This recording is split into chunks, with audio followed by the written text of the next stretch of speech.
What's going on, everyone? I'm Steve from Burke Family 54 Comics, and in today's video, I'm going to be talking about why I'm collecting exclusive and variant comics over keys. Before we do that, though, make sure you guys like, subscribe, and tell your friends, and consider joining the Burke fam for just $1.99 and supporting the channel. So, over the last 12 to 18 months, I have been buying a lot more variants over keys, and there's a couple different reasons why.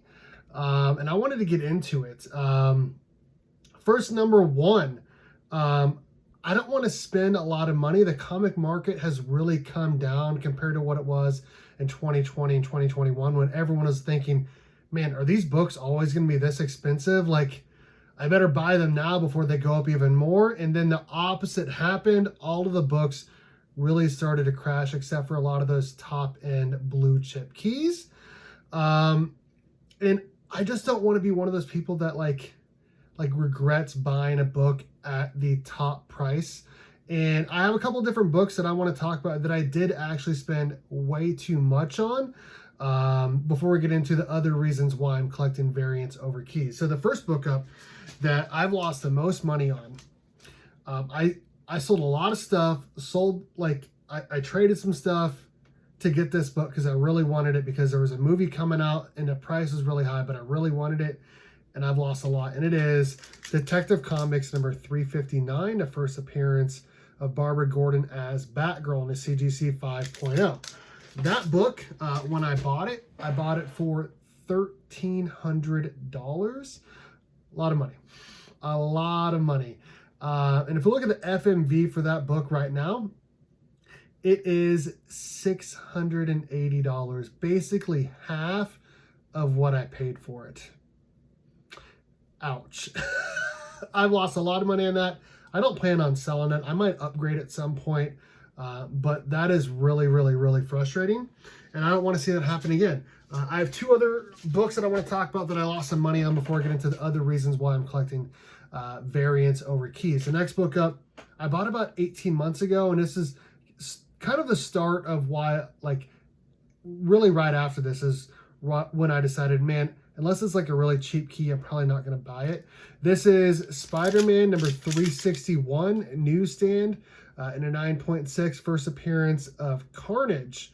I paid $265 for that book shipped to me, and that book is now worth $140. So I've lost $125 on that. Now, I don't plan on selling it, but I also don't see that book going up like at all over the next couple of years. Like, he was in the Venom 2 movie and the hype kind of died down.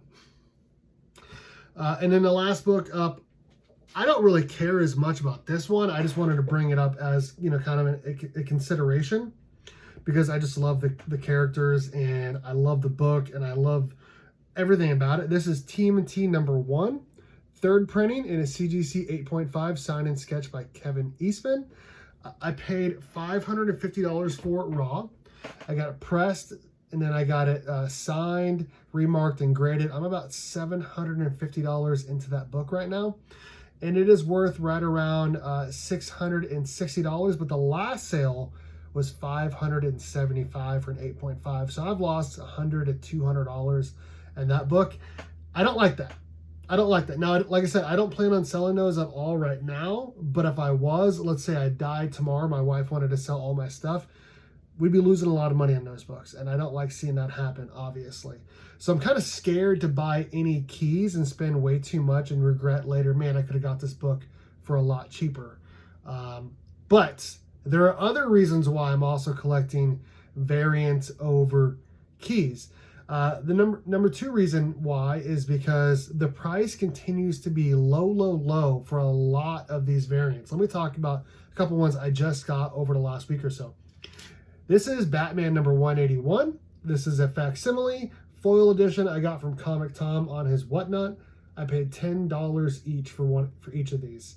And I feel like I did pretty good. A lot of the variants continue to be in that $10 to $30 range. There are some that are way higher, obviously, but a lot of the variants just continue to be low in price, which is great for me because it's a lot easier to spend $10, $20, $30 on a book, as opposed to spending, you know, hundreds of dollars on a book that just could go down in value over the next year or two. And then the third reason why I'm collecting a lot more variants, exclusives, and hot covers are just they're better to look at. They are more beautiful to look at. They display very nicely. Obviously, Key Comics do as well. They're like, man, that's an expensive book, right?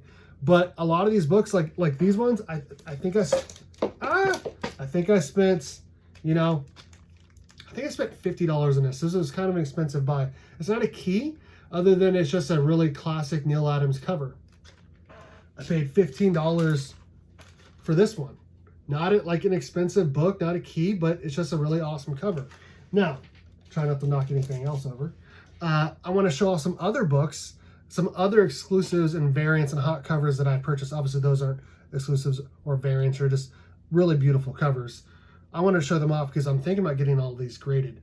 So I already have Batman and Superman editions of these foil covers in the 9.8s. I should have pictures of them right here. But I wanted to get the rest of the set graded at some point. Wonder Woman, I think this is 800. Nightwing, 105. Superman, The Death of Superman. I paid $30 or less for each one of these. Aquaman, I think I paid $10 for this. Aquaman #1, I think. Green Lantern #1. All these are foil editions. Flash, I think this is 800. And then let's see what else. I'm going to show off a lot of these here because I'm definitely planning on getting all these graded. They're just beautiful covers. Okay, so I think this is Harley Quinn 38. Nathan Zerdy cover. BA12 homage. There is the Virgin. Here's the trade dress that looks just like the BA12, Batman Adventures 12. And then this is the foil edition. The last couple are from the 616comics.com. The ones before that, all the Justice League members, those are big time collectibles. These are from Comic Tom, Batman 121 and 181. They're just, I mean, these are just beautiful covers. And speaking of beautiful covers, I have a couple more here. Another Harley Quinn foil, Nathan Zerdy. Poison Ivy, 17. These are from the 616comics.com.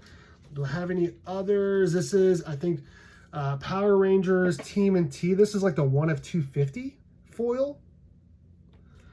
This is a Clayton Crane cover for, I think this is the Road Tour edition for Nerdy 30 of Deadpool.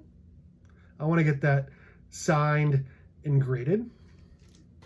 And then I have a couple books from the 616comics.com again. This is Titans #1. Again, another Nathan Zerdy foil and regular Virgin as well. All of these are beautiful. Like, these would look great in 9.8 or higher slabs on the wall. And I didn't spend a lot of money on a lot of these outside of maybe one or two. And I love these books. I would love to get these graded and put on the wall. Like right behind me right now, I don't have a ton of my keys on the wall. Like I'm really not displaying a ton of keys right now.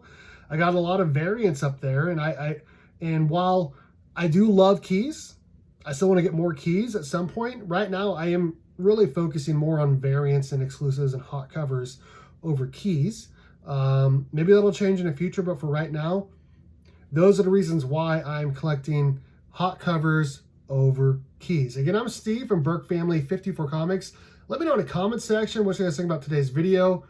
What do you guys think about me collecting hot covers and variants over keys? Obviously, those variants aren't going to go up a ton in value, but they're not also going to go down a lot either. So there's really low risk on all of these. So thanks everyone for watching. And as always, go Cats! Cowabunga! It's morphin' time!